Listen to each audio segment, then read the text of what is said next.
set, and let's go. Thank you for joining me today. It's such a special day today, and hey, pardon me, man. It has been a hectic week.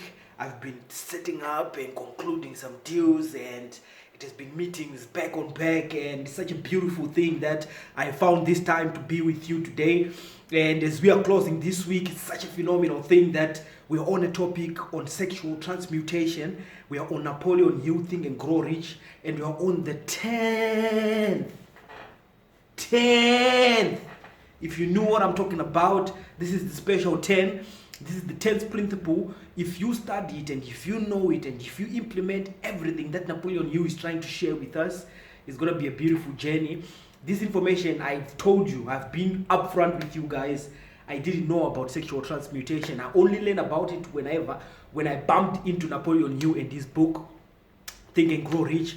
And to me, it didn't make sense that there is another way or another, you can find another outlet where you can channel your sexual energy, of which to me that has been a good exercise. I've taken the points, I've taken it in, I've absorbed it, and I've started applying it into my own life. Each and every day, I'm trying to find means and ways in which I can dump off the excess energy inside of me. So if you're one of the guys who's prepared, who's been following me and who's been with us, we are in between day number 161 and day number 162. I missed yesterday, so we're going to do a double lesson. So it's going to be this lesson followed by another. So I'm going to do a double upload on this particular topic. We are all energy. That's where we are. And if we but understand the concept of energy and matter and just get a grip, that's as simple as it gets. Energy. Everything else is energy. You understand Chinchinon's vibration and Chinchinon's amplitude. And you understand that you've got the gift of changing your rate of vibration by merely changing the things that you constantly thinking about. So it is true that when you're thinking of terrible things, if you're thinking of discouraging things, if you're thinking of negative things, if you're thinking of lack and limitation, if you're thinking of diseases, if you're fearful, if you're ignorant in some areas, you start thinking thoughts that will put you in a negative vibration. Usually negative vibrations are not expressed, they are suppressed. That's why it's called depression, because if you are with me, press the like button, press the subscribe button, press the share button, because I need you to hear and understand what is being said by Napoleon Hill here. And likewise, you can tune yourself by choosing to think positively into higher altitudes of vibration, which will change the way you feel, which will attract good things into your life, all the desires and dreams that you have. By simply changing the things that you're constantly thinking about, you can change your rate of vibration just like that. Nat King Cole has got a special song. I got introduced to this song by my special mentor, Mr. Bob Proctor. He says, just pretend. Pretend you are happy when you're sad. Pretend you are happy when you're sad. It just needs you to tune your mind and to dig into memories when you were happy, when you took that holiday. You see, it's the works of your creative imagination. So we need to activate that creative imagination. We need to get it working. We've got it. That's the special gift. Napoleon Hill says imagination is the most marvelous, miraculous, inconceivably powerful force the world has ever known. So anyone else who has been successful in their life, it all started off in their imagination. They saw it first before anyone ever saw it.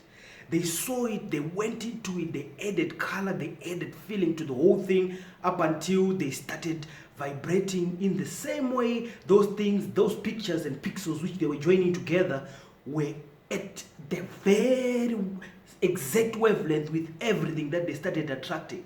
That's where the law of attraction comes into play. So we are in a special moment here where we ought not to lose what Napoleon Hill is trying to teach us. So let's hope You had a fabulous week, and this is a time where we need to vibrate higher. So up until then, let's get straight into it. We are on the topic of sexual transmutation, and if you are in a position to tune your thoughts and to channel your energy to different outlets of happiness, of creativity, you can be classified as a genius or as a genius. The world, or our national genius, was a man of good character. He was a man who used to imagine things, a man who loved qualities. He goes by the name of Jinimbi. I respected that brother because although he wasn't aware of his gifts, he was gifted in a lot of ways. So without wasting so much time, let's jump straight into it and continue where we left off. So while on this exalted plane of thought, when you start thinking positive things and vibrate at a higher level, the creative faculty of the mind is given freedom for action. The way has been cleared for the sixth sense to function. It becomes receptive to ideas which could not reach the individual under any other circumstances. The sixth sense is the faculty which marks the difference between a genius and an ordinary individual.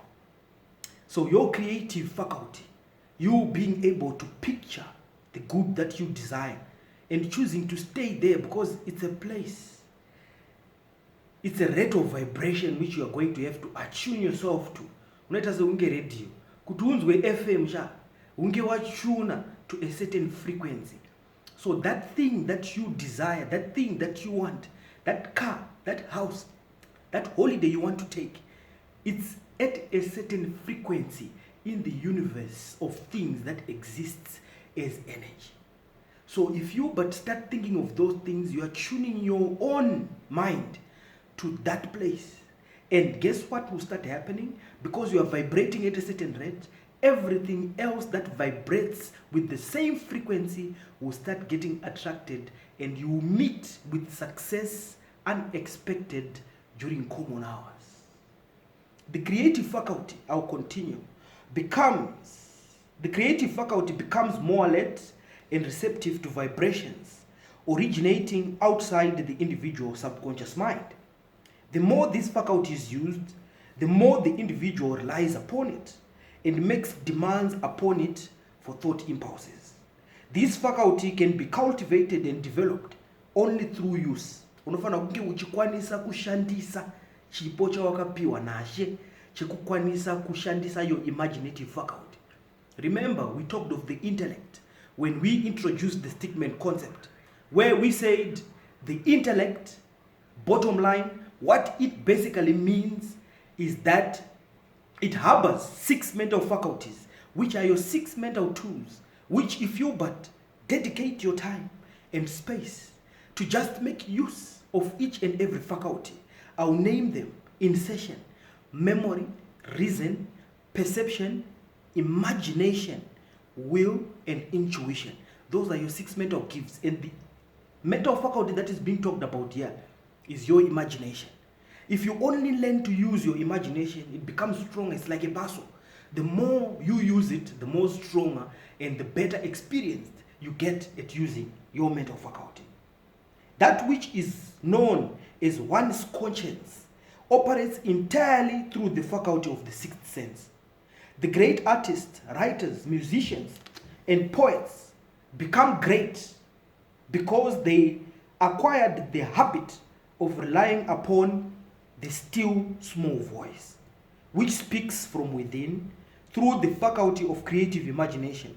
It is a fact well known to people who have keen imagination that their best ideas come from so-called hunches.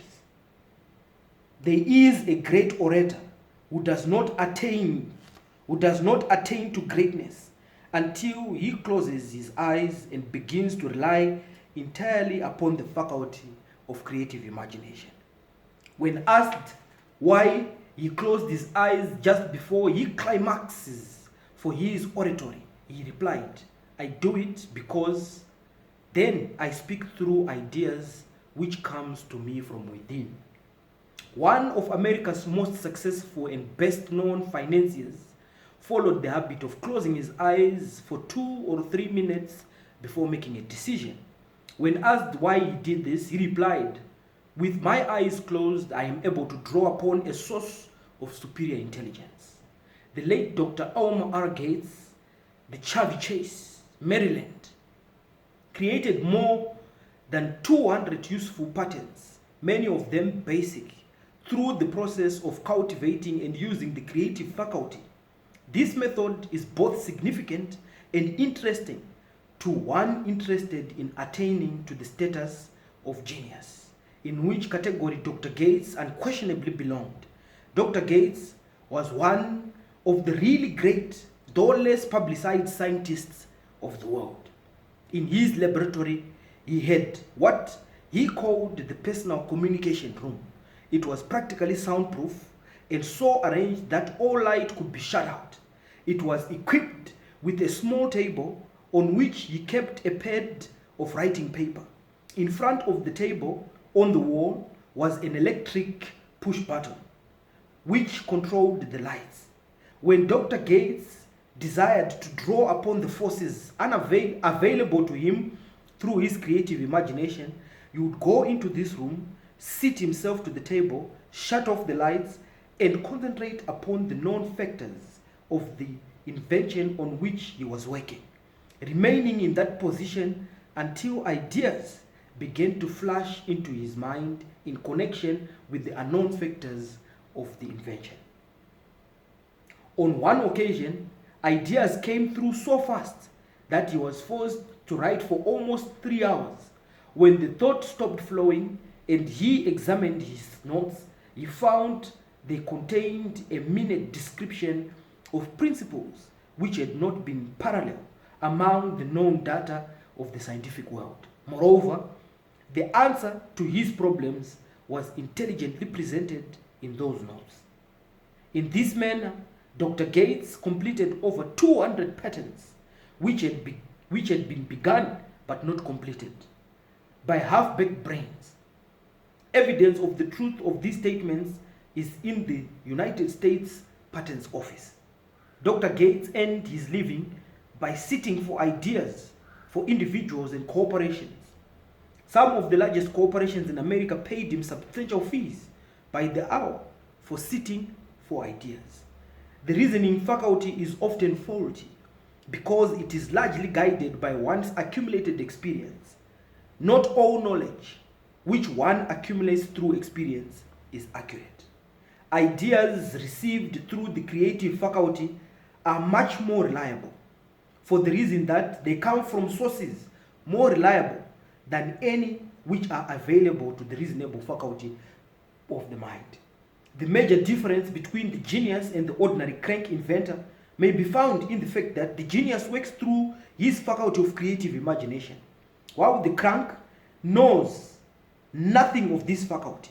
The scientific inventor such as Mr. Edison and Dr. Gates makes use of both the synthetic and the creative faculty of imagination. Do you understand how great inventions and how breakthroughs are attained? It's through the use of your creative imagination. And upon one of the greatest stimuli which can tune you to being a more creative individual is your desire for sexual expression. Kaneta build up, so kind of build up until it becomes stronger. When it becomes stronger, is the amplitude of vibration has become so potent that whatever you start thinking about, in some instances, if you have studied yourself for just a moment, you will see that you are drawn to things that are aligned to the things that you are thinking about. In most cases, it's erroneous because we are only thinking of one outlet, which is looking and finding someone whom we can indulge into sexual activities with, which is sort of like a limited way of expressing your creativity, because that energy is so potent that when you attune yourself to that rate of vibration, you become the most creative. Look at yourself. Just look. 2 or 3 incidences back, whenever pawakanga wakuda kunyatsonzwa kuti umana panapa ndikuda munhu, what then started happening in your mind? What pictures started flashing in your mind? Those pictures that started flashing either of your past experiences where you enjoyed indulgence more than any other experiences are hidden into your synthetic imagination, as a creative imagination. So we need to exercise to cross over from synthetic imagination to creative imagination. Because synthetic imagination, we are drawing from our pool or from the pot of past experiences. We don't want to do that. Because as the same experience atakaye experience, or the experiences that we went through that are accurate or that are correct or that will save us to go or move forward towards our dream or our goal. As ese mamwe acho anototinyudza, anotiita kuti tirasike, titsaudzire mnzira yatinofanira kunge tiri chaiyo chaiyo. Nzira tsvene inzira yekuva creative. Creative in what sense? Creative in the sense of getting out of our dreams and start acting so that we achieve our dreams and goals with true use and understanding of the creative energy that is being mentioned here as the most potent creative energy, which is sexual energy in this particular regard. A lot of people whom I have come across who are very sexual active people, some of them, they are successful. Some of them have simply been locked out of the door of success because they only know of one outlet. And it is a pleasure for me to be sharing with you that there are a lot of outlets that you can channel that energy. And one of the most basic is to channel it towards your creative imagination. Start thinking of good ideas. Start thinking of that problem which you were looking for answers. Go and meet up with people who have got brilliant and good ideas. Usanosangana nevanhu vanokunyudza, vanokutsvagira zvinhu zvinokukonzeresa problems. I mean, be someone who's selective amongst the people whom they hang around with whenever you are in that high state of vibration. Because that high state of vibration tends to attract the pictures that you are thinking about. Because we are all energy. Everything is energy. And so as you continue to vibrate and you start thinking of those destructive thoughts, guess what? You're going to start attracting destructive people and destructive things. So it's all in the mind. It's all in your mindset. It has been set to a certain degree. That's why it's called mindset. So what we are doing here in Success Elementary is trying to readjust that setting to a new setting, from destructive to constructive, from negative to positive. Do you understand? That's the whole goal of Success Elementary. And we can only achieve better results and create better habits through repetition. That's why I've dedicated 365 days. And today, 161 days. We've been on it. We've been studying. If you have missed any of our lessons, go on our Facebook page, go on our YouTube channel, and I would rightly recommend that you subscribe and you turn on notification so that you don't miss any of our lessons. So for this particular segment, I would like to thank you for listening all the way to the very end, because that's all I had for you for this particular segment. So I'll meet you in the next lesson, where we are going to have to continue to read about sexual transmutation and what it is that is being called creative imagination. If you didn't know that you've got a creative imagination, you have. And if you don't know how to use it, these are the notes and the ways that you are supposed to be taking down so that you learn how to use your creative imagination. It is going to become stronger and better through use. I've been practicing this as I am studying for a very long time. And we are not going to be sitting in the same boat when it comes to using our creative imagination when we are just starting. But I'm not saying you can't be or you can't catch up. You can. You just need to commit to start using your creative ability and using your creative imagination today as we move forward. So hopefully tomorrow you will be more than inspired to join me on yet another beautiful lesson. Up until we meet again, oh man, next time, same place, same time. That must be day number 162. This is Gilbert Gwaze. You know what I like, man. I love you joining me and I love teaching. And the goal with Success Elementary is to make an impact of 100, of 1,000,000 people. That's the goal. If I can get to mobilize 1,000,000 people to think this way, we would have done quite a phenomenal job for our generation and for the generation that will come after us. Up until we meet again, Oman, don't forget to subscribe and press on notification. Till we meet again in the next lesson, as we continue on our journey of sexual transmutation. This is Captain Gwaze. Cheers.